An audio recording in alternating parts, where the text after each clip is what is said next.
You've started some debate on the chat, guys, about politics. Okay, so thank you everyone for joining us. I think we can start now. My name is Sorika. I am from Caviar Connects. Thank you everyone for joining. Thank you very much to our panelists, Samuel, Bonnie and Kathleen. Samuel has very kindly organized this talk for us today. I just want to do some house rules, please. If you could all stay on mute, if you want to ask any questions, please ask it in the Q&A section, just so I can keep an eye on that. I'm going to let Samuel run it. Every now and then I might just kind of ask him if we can have a break to answer some of the questions, but I want to be sure that he has enough time to give us all this wonderful information that we want to garner from this. So please forgive me if we can't if we can't answer every single question, but we will try and follow this up and answer questions. So without further ado, I am going to hand you over to Samuel. Thank you, Ali, and good morning here from LA, good afternoon in the UK and Europe. It's a pleasure and an honor to be talking with all of you today in this Caviar Connect section. We want to talk about social impact producing, and I feel ecstatic because we are doing so in great company. We're gonna basically break down some of the basic components of what is social impact entertainment on a general scope, and then we're gonna take it to Bonnie Abaunza and Kathleen Rodgers, who are both part of the impact team of Screen Out, a documentary about screen addiction that is now carrying out its impact campaign. And so everything in this presentation can be downloaded if you go to bit.ly Caviar Connect SIE, S-I-E. You can find a presentation, you can download all of the links, all of the resources, find the trailer to the Screen Out film, etc. So a little bit more about myself. As you can notice, I don't have the British accent and I don't have the English American accent either. I'm born and raised in Barcelona, and I started producing when I was 16 years old. And I always did so trying to raise awareness about issues and communities that I was very passionate about, such as, for example, gender equality, access to education, and the freedom of movement. And I moved to Los Angeles in 2014, where my father was born. I went to UCLA Film School, and I started working with Young Entertainment Activists, which is a fantastic network of entry-level professionals, assistants in the industry, freelancers, concept creators, and I encourage you to check it out if you want. We have a wonderful newsletter that you can subscribe to. And if you are local from LA, once all of this goes back to normal, you can come to our in-person events. So without further ado, I want to take it to the basics. And the very first thing that we want to contemplate is what is social impact entertainment, also known as SIE, S-I-E. Basically, we are experiencing a large proliferation of content. We have content everywhere, short-form content, long-form content, and social impact entertainment defines the scope of content that inspires audiences to engage in positive social change, while at the same time raising awareness about an issue, community, and engaging people to participate in a specific call to action. So social impact entertainment has that in common, but it's not limited to one specific genre, one specific, it can be a film, it can be theater, it can be immersive, it can be participatory, and usually it's more than one, because you need that element of surprise to captivate people and generate empathy in places where you didn't have it. So social impact entertainment is becoming more prominent because, as we all can feel it, we are in the era of the conscious consumer. We want to be aware of who we support, what do we invest in, what do we put our money into. And that decision also takes place when we choose what to watch and why do we watch it for. So that's why if you are a conscious consumer, you might like movies from participant media, A24, Netflix, Riot, etc. So I want to jump very quickly to like 5 considerations of what social impact entertainment looks like, because it's such a broad concept that sometimes it's hard to figure out whether it will fall or not into that classification. The first one is that we always focus on the story, and we will jump more into that in detail, because politics, propaganda, we are in such a polarizing, divisive time that people are always going to connect more with the story than with the facts and the information. And it's also very important to know those, which is why number 2 is knowing your issue. If you're gonna speak for something, you better put yourself into the role of knowing as much about it as possible, especially if it's not your own particular experience. And when we were doing this, when we proposed the workshop to Caviar, the first question that was, is it about the content, whether if the content is impactful or not, or is it about who makes the content and the representation?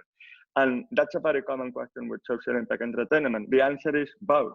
I mean, if you want to know the issue, if you're going to make a movie about indigenous communities, someone in your team needs to be indigenous, if not the majority, because otherwise, most likely that project will not deliver the impact you are hoping for.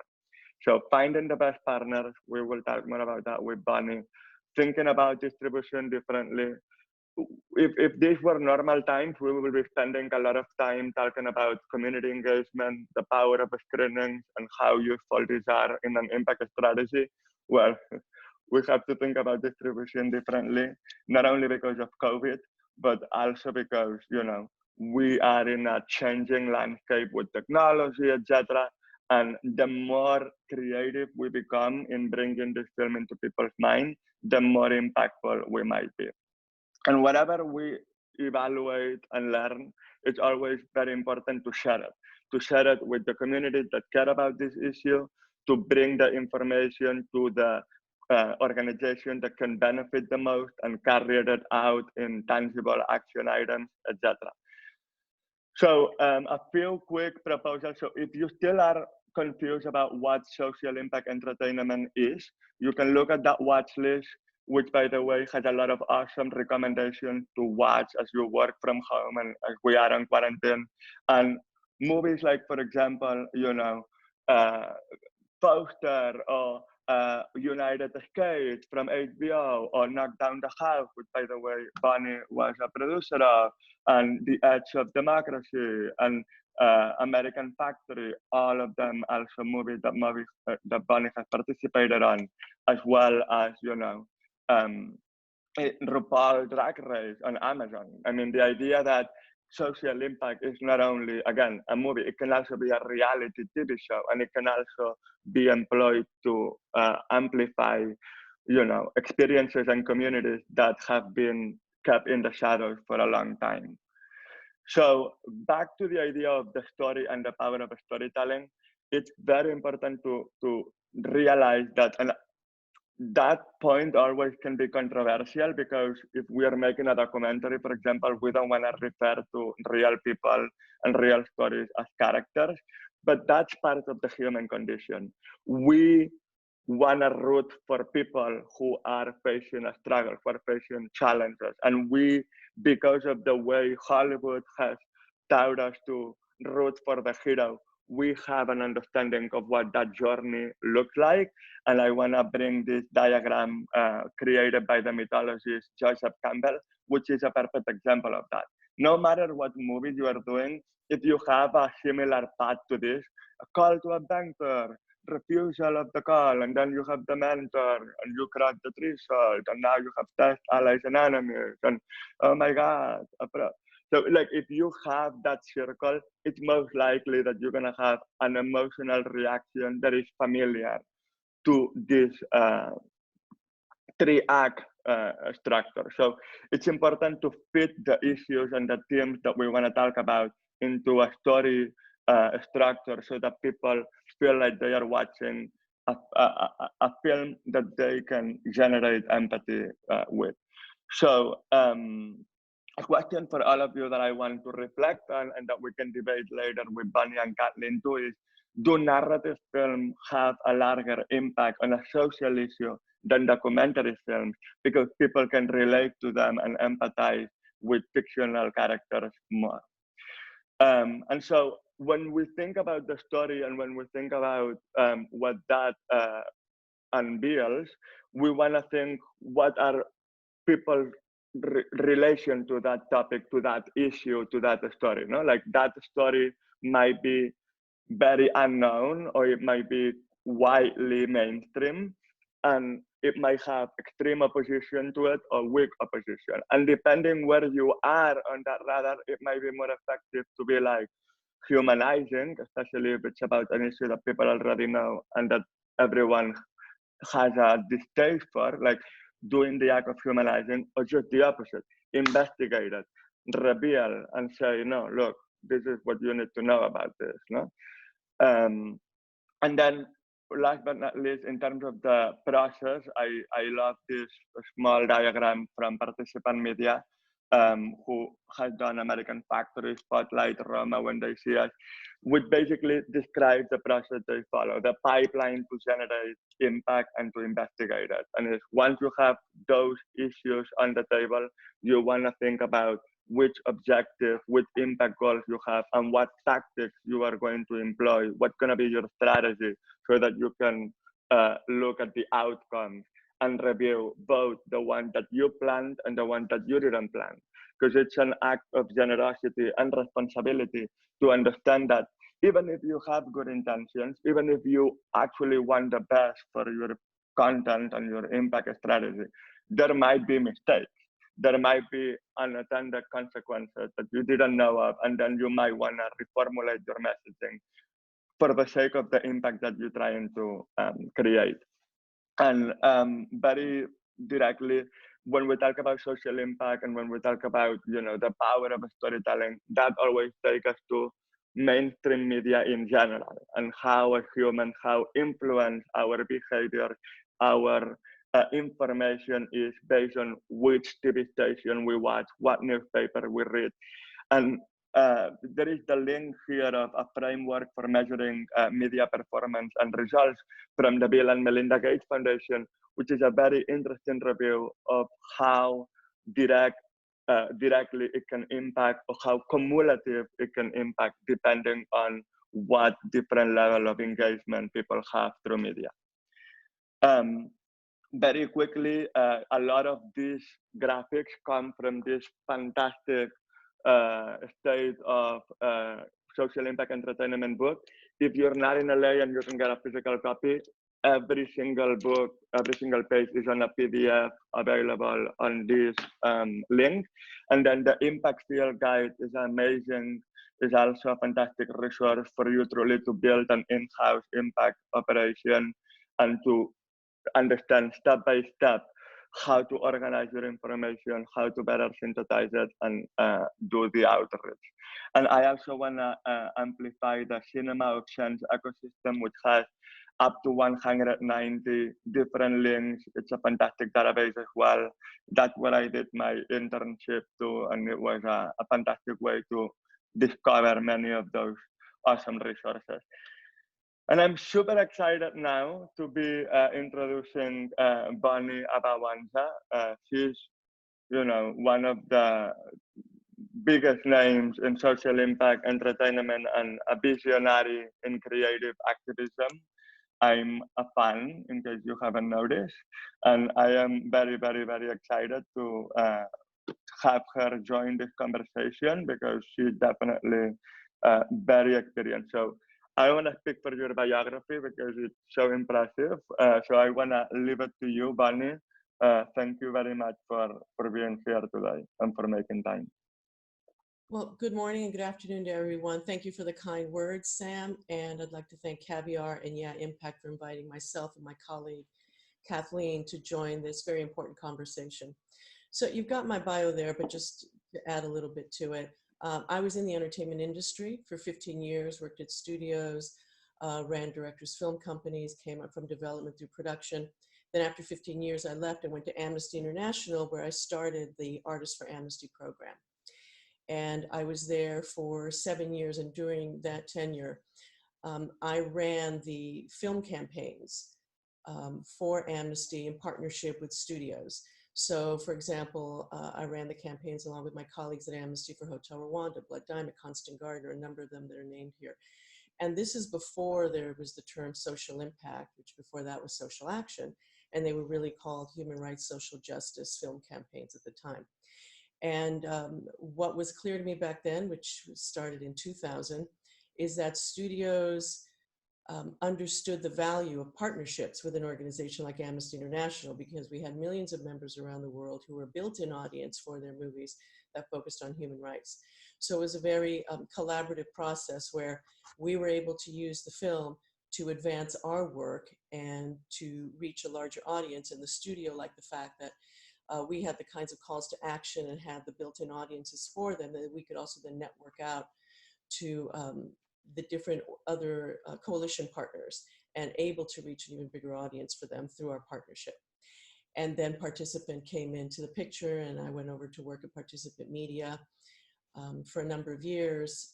And again, they're a real leader in this field. So that's when the term social action really started with Participant, then went over to social impact. After that, I worked with composer Hans Zimmer on campaigns that focused on human rights and social justice, and then started my own company, Abaunza Group. And I consult for studios, I consult for streaming services like Netflix, I consult with companies like HBO, and really focus on social justice themed projects. So it's very much an honor to be here today.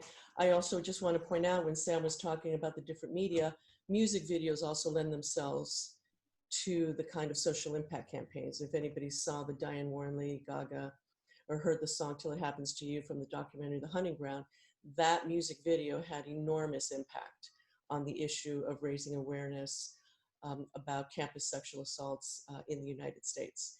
And that music video ended up having a life of its own, and the song was nominated for an Oscar, but we were able to use the song and the platform of the Oscars as well to amplify that message.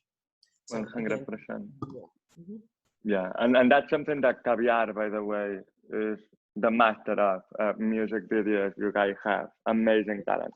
I wanna bring up this. If you have the book, there is this amazing article here by Bonnie called "Fortune Favors the Prepared," and there is also an article that you wrote on the Produced By magazine about impact campaigns with an emphasis on Blood Diamond.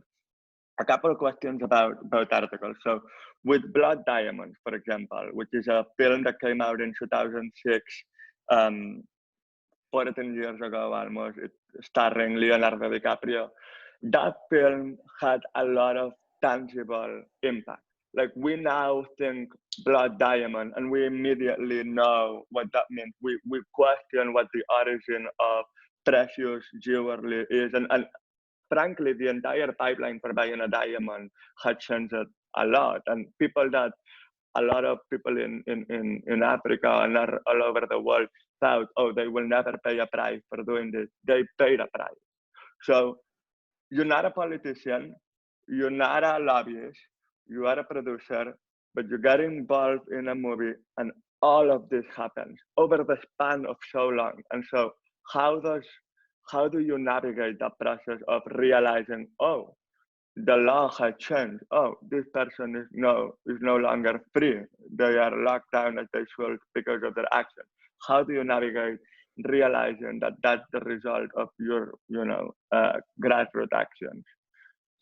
Well, I'm very proud of that campaign, and Amnesty International worked very closely with Global Witness. We were the two NGOs that were working with Warner Brothers on the film, and real credit to Ed Zwick, the director, who really understood the value of having these kinds of partnerships and let us take the lead in both the short and long-term impact that we wanted for the film. And as you said, it was in 2006. So 14 years later, we're actually still seeing the impact of that. We knew that we're having an asset like this with stars like Leonardo and Jennifer Connelly and Jaimin Hansu and someone like a director like Ed Zwick, that this is the kind of film that we could really use to get the message out about our work around conflict diamonds, which at that point had really been insular. You know, if you were an NGO, a human rights NGO working on it, of course you knew about it, but how, you know, could we get it out to the public? And then this movie comes along, and we were able to work very closely with the studio to come up with the advocacy initiatives and the calls to action. And because of that terrific partnership, we were able to really educate the global public outside of, you know, those of us that have been working on the issue for years, and I've been an activist for 40 years, that we were able to really achieve our goal of creating a global consciousness around this issue. And people really responded because our campaign brought that film into communities, into the interfaith communities, into colleges. And we were able to build the kind of coalition around this and public awareness that people were taking actions. And when the movie came out and we decided Valentine's Day was a really good day for us to launch a campaign where we would mobilize people to go to jewelry stores across the country and ask if these diamonds were conflict free. We were able to educate people because of a downloadable toolkit that we had, which explained what a blood diamond was. We had a curriculum for teachers, and we saw this mass mobilization around the United States and also around the world, because Amnesty is, you know, countries around the world. So on the short term, you know, people understood this. The movie was nominated for a number of Oscars. We were able to continue that campaign. And even now, all these years later, when I speak on panels, people come up to me and they say, I know what a blood diamond is because of that film and that campaign. It really became part of the populist vernacular. And people always come up to me, and it gives me great pleasure to know that people are really investigating. And if they are going to buy a diamond, they do ask to see that it's certified conflict-free. So, and also, you know, 16 years later, you know, I've been contacted by lawyers who are using the campaign and our initiatives to try and bring individuals who were involved in blood diamonds to justice, individuals who had actually fled Sierra Leone or fled Rwanda and came to the United States. So, you know, to know that a campaign can have both the short-term impact, which is always the goal on any campaign, is awareness, advocacy, and action, awareness to drive as many people as possible to see the film, the advocacy elements to engage people along with the action elements, that all of these years later, that there's still actions around blood diamond and people still watching, and the fact that it's taught on college campuses in you know, both film classes as well as some history classes, African studies courses, you know, is a real testament to the effectiveness of that campaign.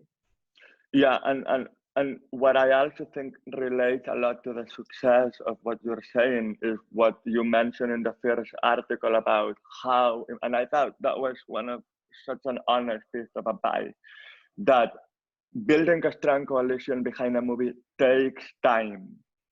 It does take time, and I would love to hear more about that, and specifically how extra time it takes when in both Hotel Rwanda, which is the still in the presentation is from this beautiful film about the 1994 genocide in Rwanda, and also Blood Diamond. Both films are films that focus on situations taking place in Africa. You obviously have a limited relationship in those countries. So like the time that it takes to build a coalition that is international, that involve all of these partners, what is the best tip you can share with us to not be impatient? Especially now, because everything is so viral. Right, well, with any campaign, you do need that runway, that bandwidth time. And so, you know, we have an organization like Amnesty International, which works in coalition very regularly because it is, you know, the premier grassroots human rights organization in the world. You know, we turn to our coalition partners.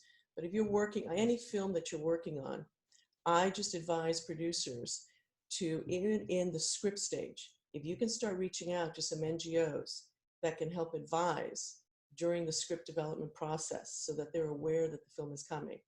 Start building those relationships very early on. And then when you have a cut of the film that, you know, you are good to share with some of these NGO partners, I suggest you do it. because you want to have that time to be able to cultivate them and convince them to be part of your campaign. And as someone who worked at an NGO, that does take a long time. With bigger NGOs, you need to get the sign off of a number of executives at the NGO. Even with the smaller NGOs, you always have to be aware of their bandwidth issue. So the more lead time you have to engage NGOs, to get them involved with you, convince them that this is the kind of move that is going to help to advance their work, their message, the mission of their organization, and come up with ways where you can have full engagement with them, both short and long term, where you both come up with the advocacy initiatives, with the action items. That's the best advice I can give. You have to give yourself the runway time. And so when producers come to me and say, okay, I've got this film, and they're coming to me, a month before the release, it's going to be almost impossible to get a coalition behind that. You need the time to build it. You give me 6 months, it's doable. 8 months, even better. But as producers who are working and the subject matter of their films are social justice, I advise you that even in the script development stage to start reaching out and to get that kind of advice, because they can help inform your script and then keep them engaged throughout. So then you've got everything in place, when you're ready to start creating the momentum and awareness of the film with the public. 100%. One last thing about that article that you wrote as well, that I think is very practical to know, is in terms of the budget, a social impact campaign for a studio theater film can cost between $300,000 and $500,000, depending on the number of initiative events and whether the impact campaign has domestic or international focus. Documentaries and indies cost less, perhaps between 75 and 100,000. And I think that, a lot of people might be like, oh my God, that's so much money. And it's like, well, what is money spent on marketing and print and advertising? What is this? So this is about making a conscious choice that the money that you spend to promote your film will be to build a coalition rather than just put a poster. And that takes me to the next segment of this awesome class. I want to take it. I don't know if there is any question that you want to throw at us, Ellie, at the moment, that maybe people have already done for the first part, but we are happy to take it to screen out. Not at present, guys, but everyone, please do send us some questions, because we're going to do a Q&A on all of this towards the end. But I think whilst you guys are going, we could keep on going, and please, anyone, send any questions that you have at all. Where can you send questions? There should be if you look at the bottom of your Zoom, there should be a Q&A. Can everyone see that? Yeah, great. Okay, thank you.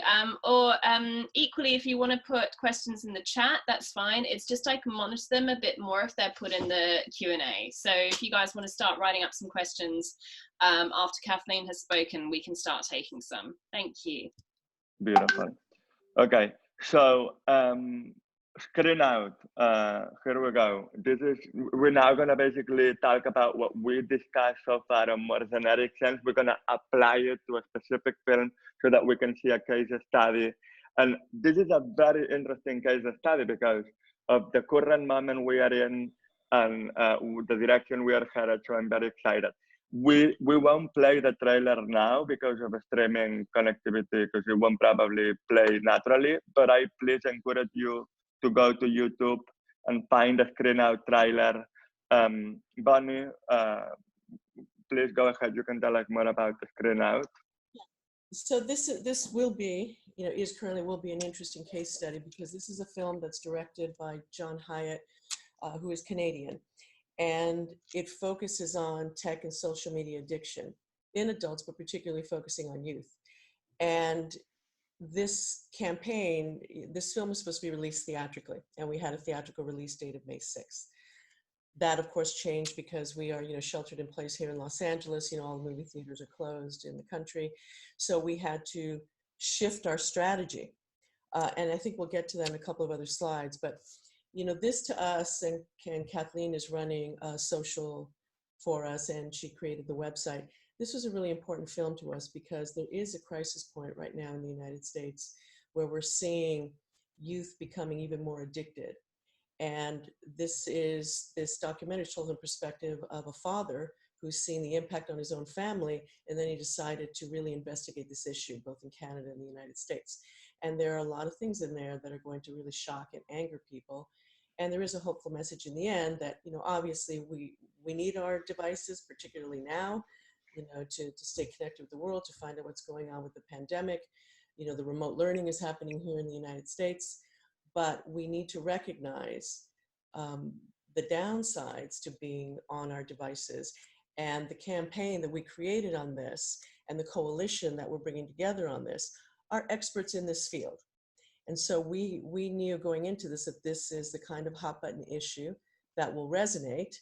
But we did have to shift everything, you know, so now it is only going to be, you know, digital release. It'll be on a number of platforms the end of May, and you know, you can go to the website and see how you can see the film. But this is an interesting case study of something right now during this pandemic having to shift strategy completely from what our original deck was in the theatrical release, in community screenings, in how we were approaching NGOs and press to talk about this story, and literally had to flip it. So I'm happy. Sorry, Bonnie, go ahead.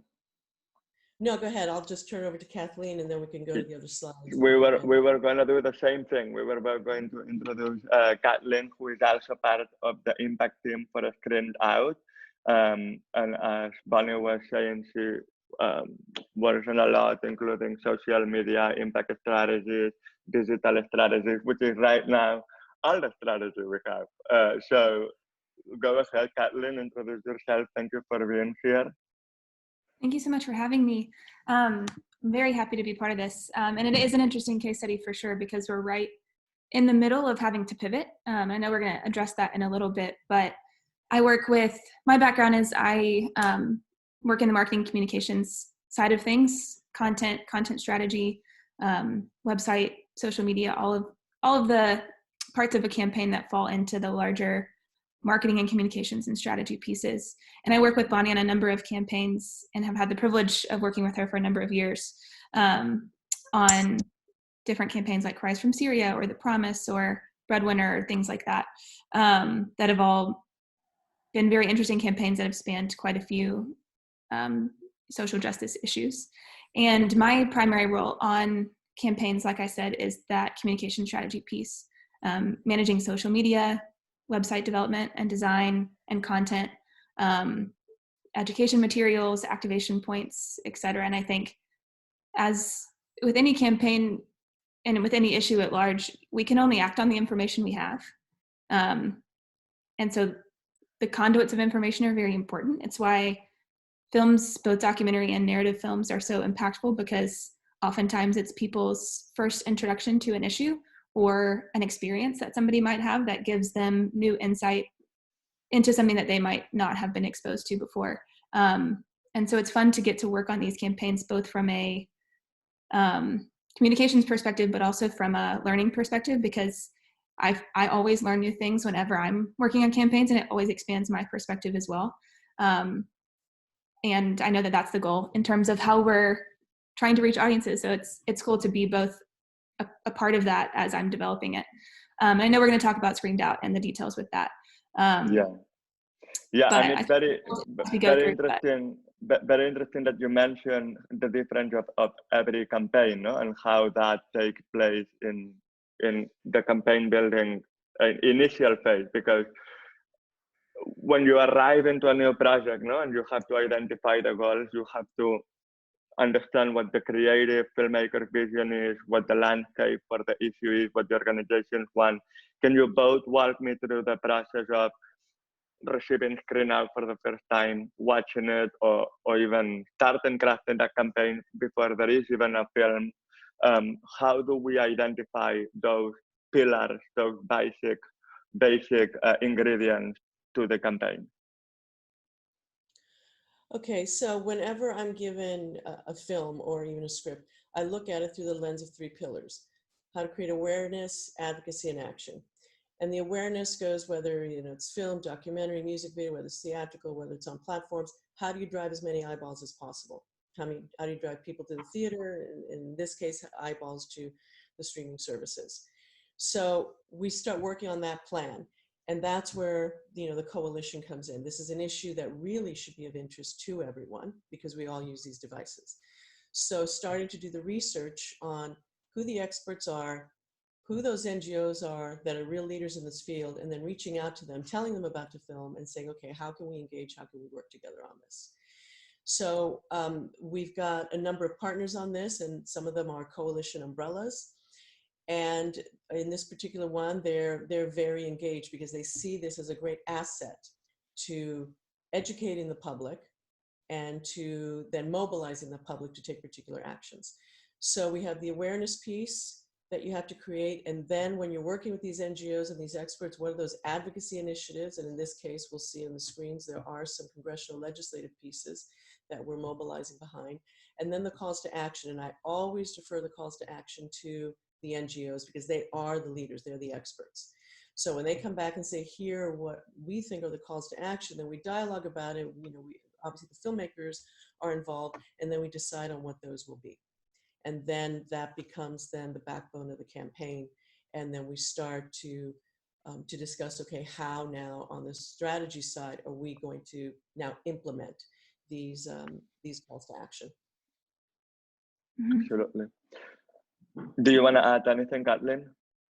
Yeah, so on my side, obviously I watch films and approach it from a communications perspective, and Screened Out, which is about social media addiction and how we spend time on screens, is a very interesting one to watch from that perspective, because I knew that I would be running a social media campaign for it. And the irony was not lost on me or any of us that promoting a film on social media and a campaign on social media that was about social media addiction would be both interesting and take a lot of nuance. And so it was interesting to even have to have the very process that I was going through be part of the messaging of the film. So thinking through, okay, if I'm going to run a social media campaign about this, and it's about non-addictive behaviors and using technology and social media in its best intention, how to push mindfulness versus mindlessness as we use our devices, and all of the messages that are in the film. How do we make sure that we're also doing that on our side and not falling into any of the behaviors that we're trying to move away from ourselves?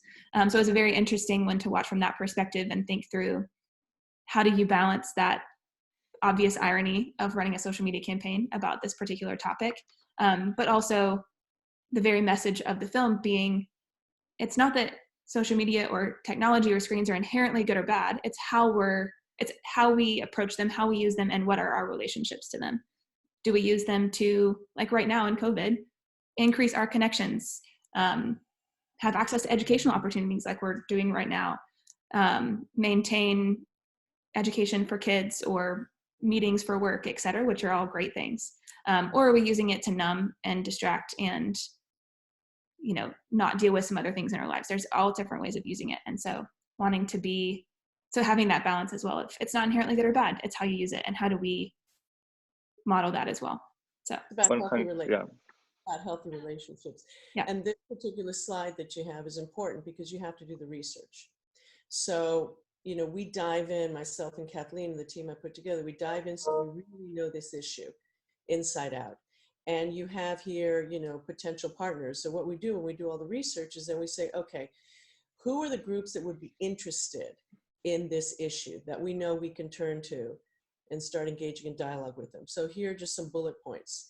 And we've got a lot of people in England on this webinar.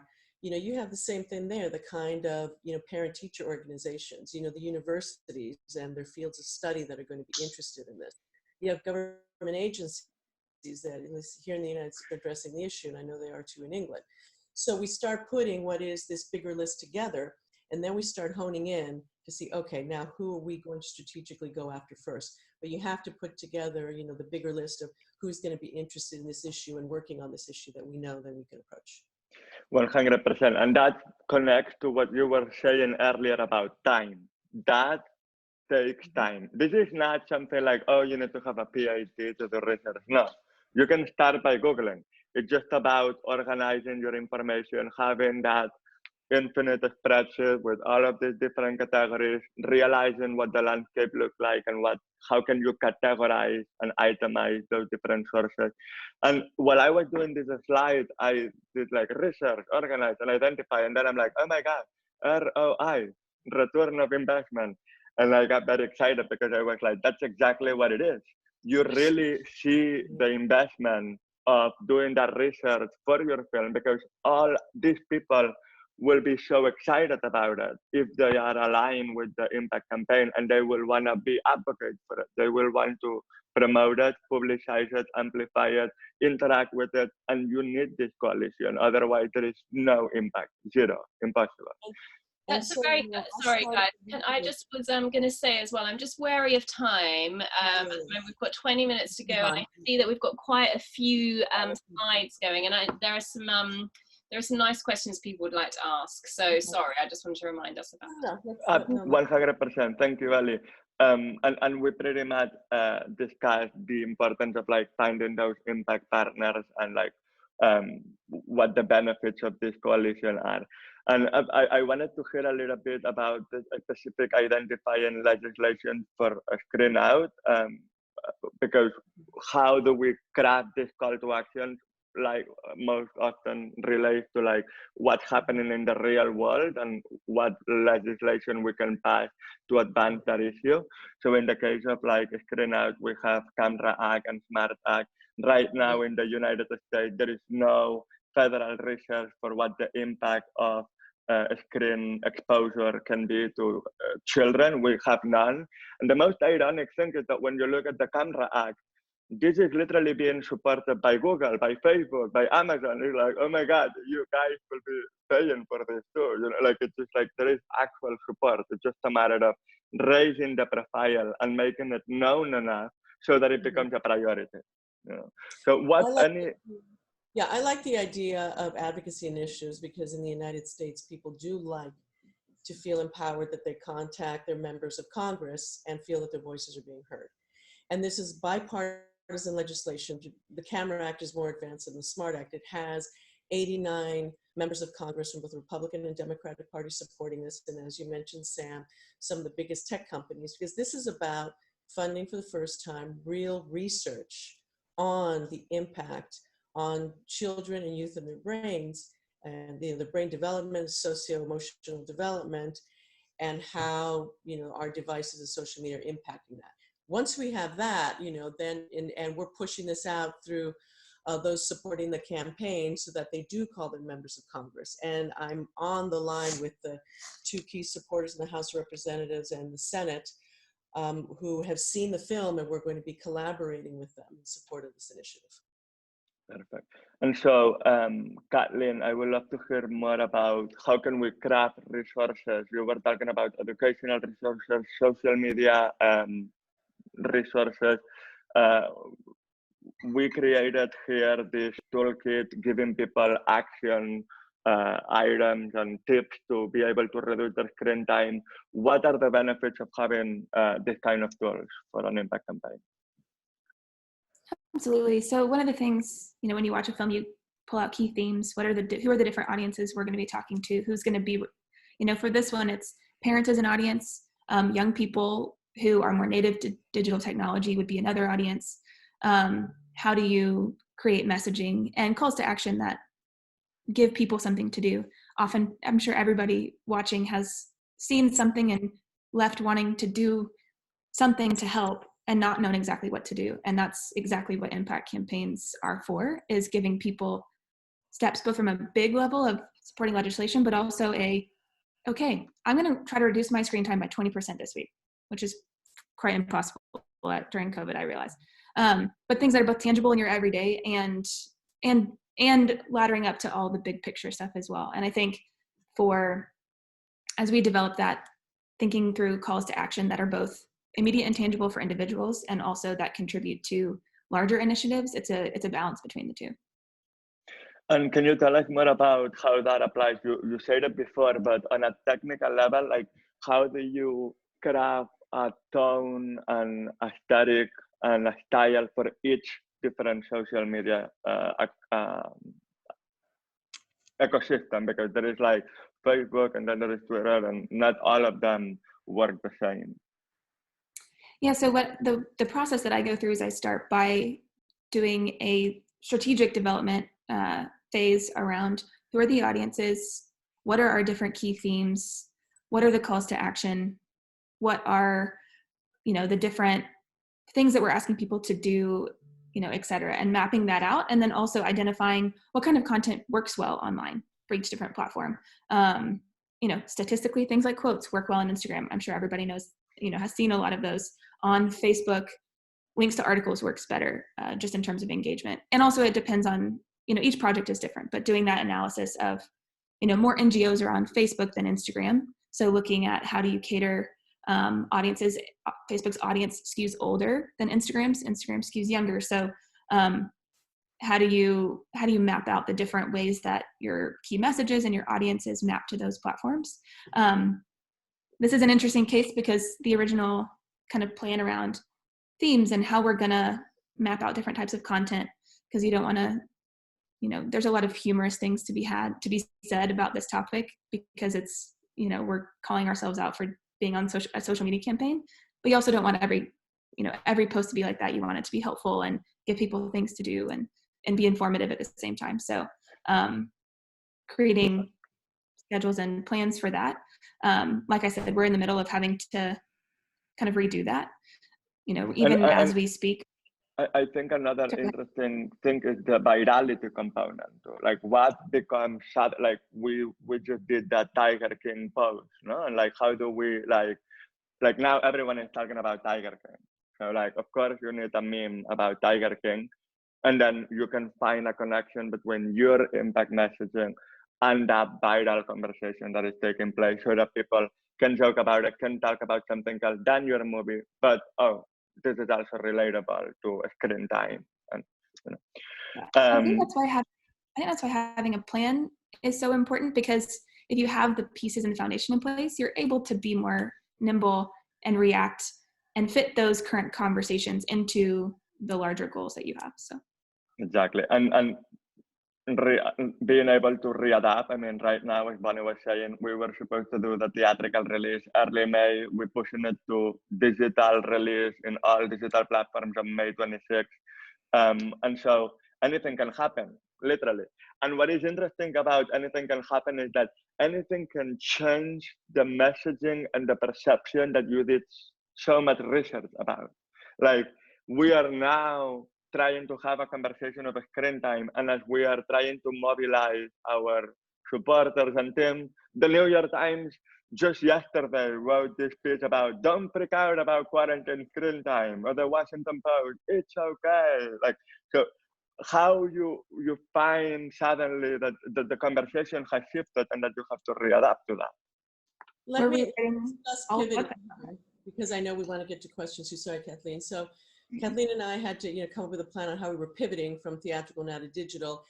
And so one of the key shifts that we made is we said, we're not going to go out to entertainment media right now. What we're going to do is we're going to shift, and we're going to direct our action to parent bloggers and YouTube influencers. We're going to tech and social media bloggers and influencers to get that message out, and writing blogs from the experts that we're working with, the filmmakers, and get those placed. So our emphasis now is doing that, and then in May we'll shift to the more entertainment media and get more traditional op-eds. But because of the shift now going from theatrical to online, we had to do that. And I brought on a team, which includes to focus on the youth strategy. I have two moms who happen to be also independent filmmakers to focus on how are we getting to parents. I brought in two individuals who are real techie folks, so that they're communicating with those networks. So we had to shift our strategy, and it looks to be working, because we are now getting traction, and we're getting bloggers to review the film, and then we'll go to more traditional marketing after that. And I would say on that note as well, holding things loosely, like we're having to rewrite all of the website content right now. We launched it a month ago, and we're already having to rewrite all the copy, because things like live life unsubscribed or talking very directly about screen addiction plays really differently in current times. when, you know, with everything going on. So, and that's totally fine. Holding things loosely and, you know, saying, okay, cool, we'll rewrite everything. That's not a big deal. And community-based screenings, which we had organized, are now switching to digital, virtual community screenings. Yeah. So question time. I would love to know if anyone has any questions. Ali, go ahead. We've got some nice questions. This is from Anonymous. Sometimes doc film budgets are small. Can you talk about ideas for doing social impact campaigns on a budget? Great question. Yes. So you know, the budgets are really determined. You know, if I get a project and I'm speaking directly with the filmmaking team, and I need to know first and foremost what their objectives are. Once I know what their objectives are, then I create a plan for them. Now, I'm one of those impact campaign producers. When I'm being paid, you know, well by a studio, a streaming platform, what I do is I donate my services to the smaller projects. Or if a project comes to me and says, this is all I have, and it's a project I'm passionate about, I'm going to say, okay, well, let's work together. And then we just have to be realistic about, you know, our line items here and what can be accomplished. But, you know, there was a campaign I ran years ago called Harry and Snowman, which is a documentary, and it focused on horse rescue. And there wasn't a lot of money in that campaign.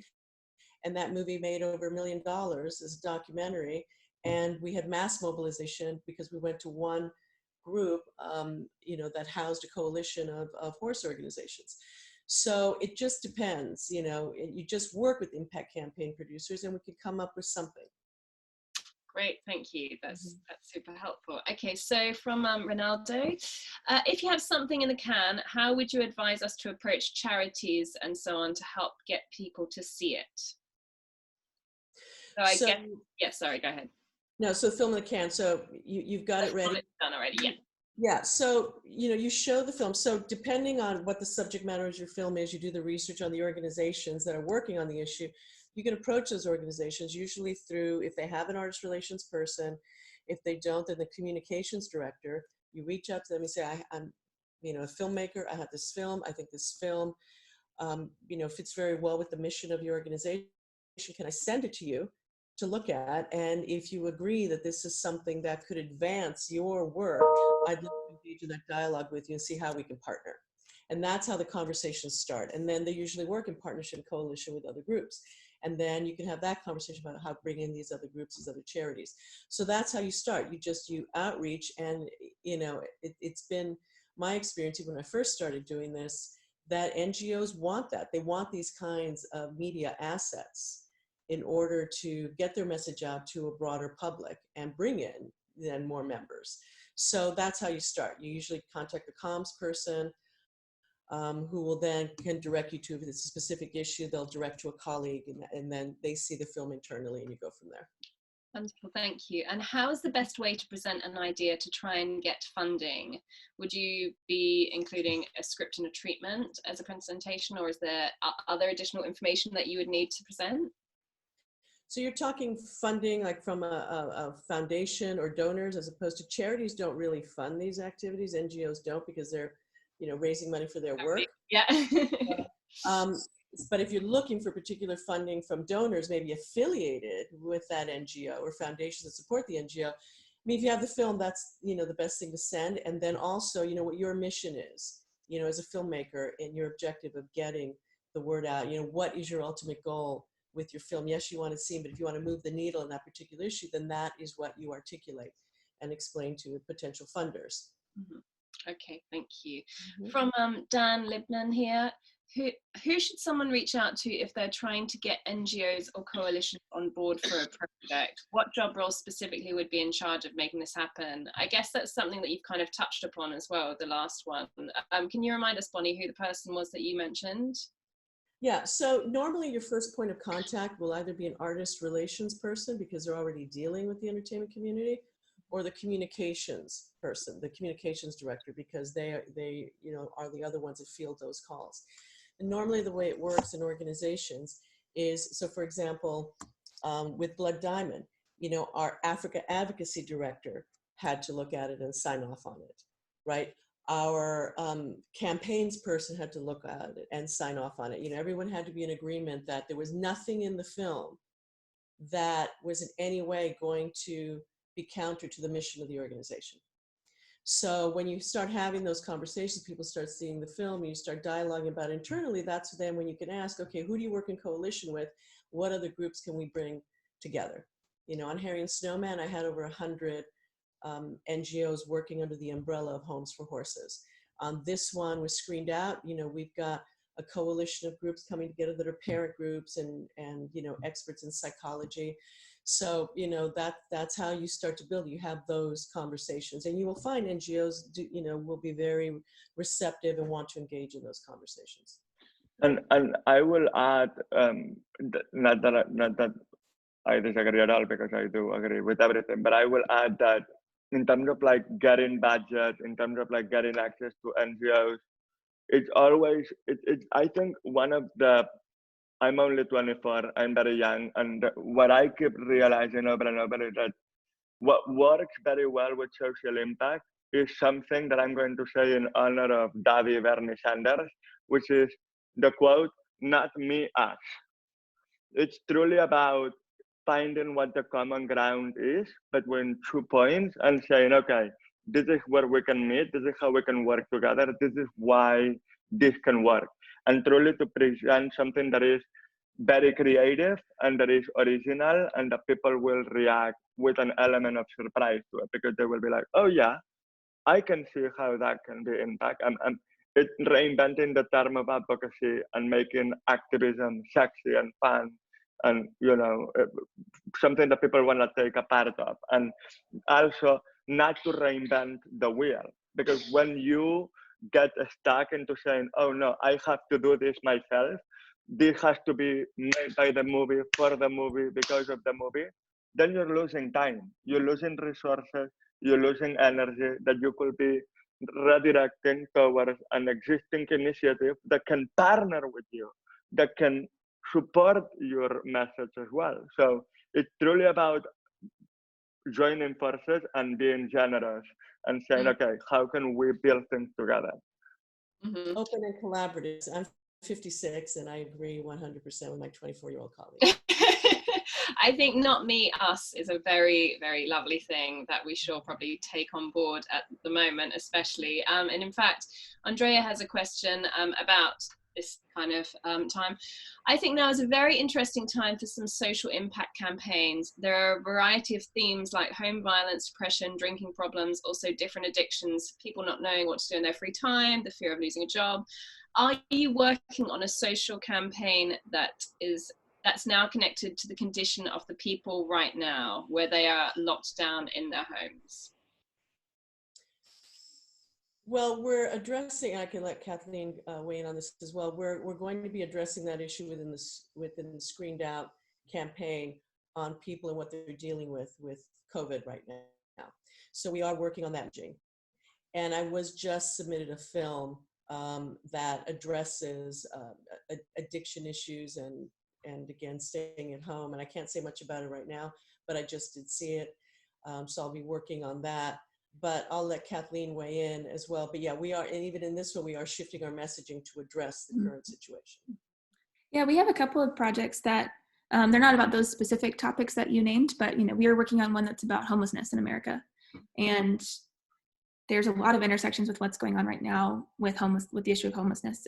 So shifting that messaging to address how partners are helping, how people can be involved, what, you know, the messaging around how it's impacting homeless youth in America and what we need to do to address those things. So certainly I think it's impacting almost everything for everybody. And so we're certainly taking that into account as we're looking at projects and how those themes are intersected. And also the rise in domestic violence. Yeah. Now that everybody's at home, you know, that's another one that's come to me.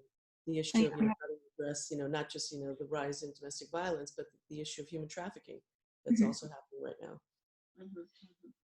Thank you. So this is for, sorry if I pronounce this name wrong, this is from Japinder. I'm the director of a small 4-person independent production team working on a film regarding mental illness in sexual assault victims, specifically in the South Asian immigrant diaspora within Canada. We are currently in our script screenplay writing stage. When conducting outreach and research, what can we say in our email to these organizations or individuals? How can we pitch it in a way for them to read our screenplay and provide feedback or support? Are there any points that you could tell us to make in the pitch? Mm-hmm. Well, I don't know if you've started your research on the NGOs that are in Canada that focus on addressing the issues in your film. That's the first step. The pitch letter is always important, and I think my email is somewhere here. I'm happy to look at that for you if you want to send it to me and give you advice on the right pitch, because there is a way to write to nonprofit organizations a specific way. But I think starting with the research on who those organizations are in the country that focus on the issues, reading what their mission statements are, what their calls to action are, what campaigns they've had, will help inform your language. But if you want to send it to me, my email is babaunza@gmail.com. I'm happy also to look at it and advise on the language. That's so helpful, thank you. I'm sure you're going to get an abundance of emails, people questioning, but that's super helpful. So this is from Carla. It's okay.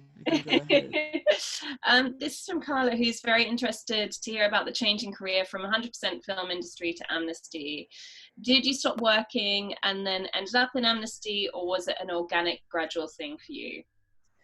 Well, it was personal and professional. I'd spent 15 years in the industry, but I really wasn't working on movies that were my passion, because I've been a human rights activist for 40 years.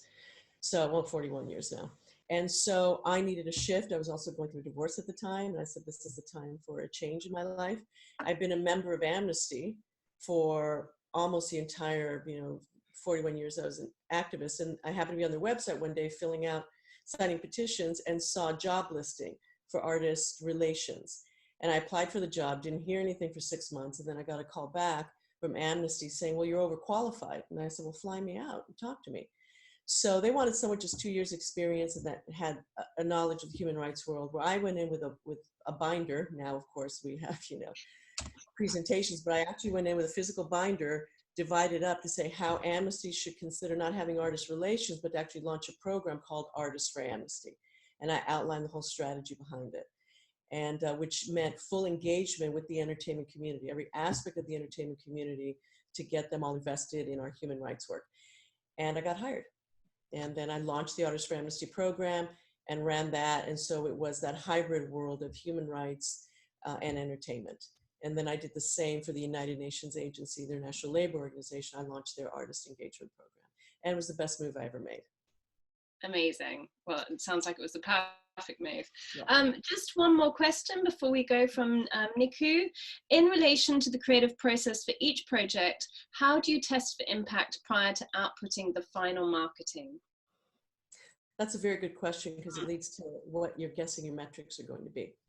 So again, in any of the strategies that Kathleen and I work on, we project what those metrics could be based on the initiatives, the calls to action, and the NGO partners. So, we say, okay, if we do this PSA with this particular NGO, this is what we think will be the engagement, online.